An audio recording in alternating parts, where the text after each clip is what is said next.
मुहासा सरपंच की मौत के बाद पंचायत में उपचुनाव कराए जा रहे हैं। 22 जुलाई को मतदान होना है। इसके लिए निर्वाचन टीम ने मतदान सामग्री मतदान केंद्रों पर भेजी। दलों और सामग्री को भेजे जाने का निरीक्षण भोपाल से आए निर्वाचन शाखा के डिप्टी सेक्रेटरी ने किया। खुरई जनपद की मुहासा पंचायत के सरपंच रूप सिंह कुशवाहा की हत्या के बाद पंचायत में उपचुनाव कराए जा रहे हैं। मतदान 22 जनवरी को होना है। बताया जा रहा है कि पंचायत के इस चुनाव में सरपंच पद के लिए 5 उम्मीदवार मैदान में हैं, जिसमें मृतक सरपंच का पुत्र रविंद्र कुशवाहा, देवेंद्र पटेल, रवि पटेल, सुरेश पाल और फूल सिंह आदिवासी शामिल है। इस चुनाव में मुहासा और हलऊ 2 गांव में मतदान केंद्र बनाए गए हैं। कुल मतदाता 1250 हैं, जिनमें से मुहासा मतदान केंद्र में 619 वोटर, हलऊ मतदान केंद्र में 631 वोटर हैं।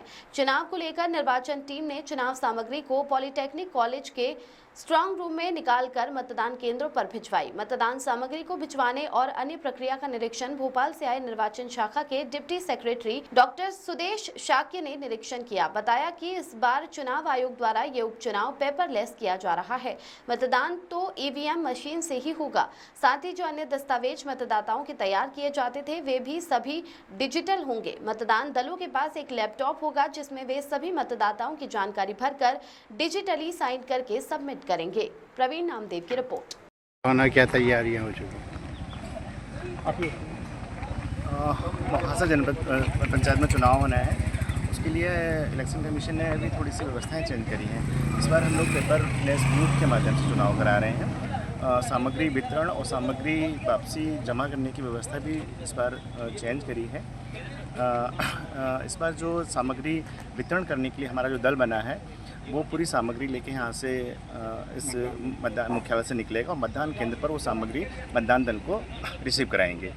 पहले मतदान दल को रिसीव कराएंगे, फिर दूसरे मतदान दल पर वाली सामग्री उस मतदान केंद्र पर जो आवश्यक सामग्री है वहाँ रिसीव कराएंगे। उसके बाद जो व्यवस्था है, मतदान दल अपनी पूरी व्यवस्था मतदान केंद्र को सुसज्जित करेगा। जो जो सामग्री उसको लगने वाली है वहाँ पर वो अपनी व्यवस्था बनाएगा।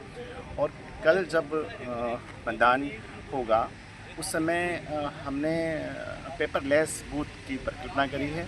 तो इस बार जो मतदान होगा वो उसमें पेपर का कोई उपयोग नहीं होगा। जो भी पीठासीन अधिकारी के 26 तरह के प्रपत्र हैं वो पेपर पर जनरेट ना होकर वो इलेक्ट्रॉनिकली हम लैपटॉप जो हम रहेगा उसके ऊपर जनरेट होंगे एक के बाद एक, और उसी पर फिर वो भरकर पूरे मतदान समाप्ति तक उसमें वो पूरे मतदान प्रपत्रों को भरेगा और डिजिटली उन पर सिग्नेचर करेगा और उनकी एक PDF बना के वो पेन ड्राइव में लेकर उसको फिर वो हमारे जो सामग्री वितरण का जो दल था हमारा उसको वो सबमिट करेगा। इसके बाद जो मतदान दल वहाँ से सामग्री जमा करने मुख्यालय पर नहीं आएगा, वो सामग्री अपनी पूरी सामग्री जो हमारा सामग्री सेक्टर जो दल है उसको सुपर्द करेगा मतदान केंद्र पर और फिर वहाँ से वो मुक्त हो जाएगा। और जो हमारा सेक्टर दल है वो सामग्री को लेकर फिर मुख्यालय पर जमा करेगा। गणना कब होगी? 26 को होगी। मतगणना की प्रक्रिया में कोई परिवर्तन नहीं है। मतगणना जिस तरह से पूर्व की प्रक्रिया के अनुसार हो रही है वैसे ही होगी और वही उसकी प्रक्रिया रहेगी, उसमें कोई परिवर्तन नहीं।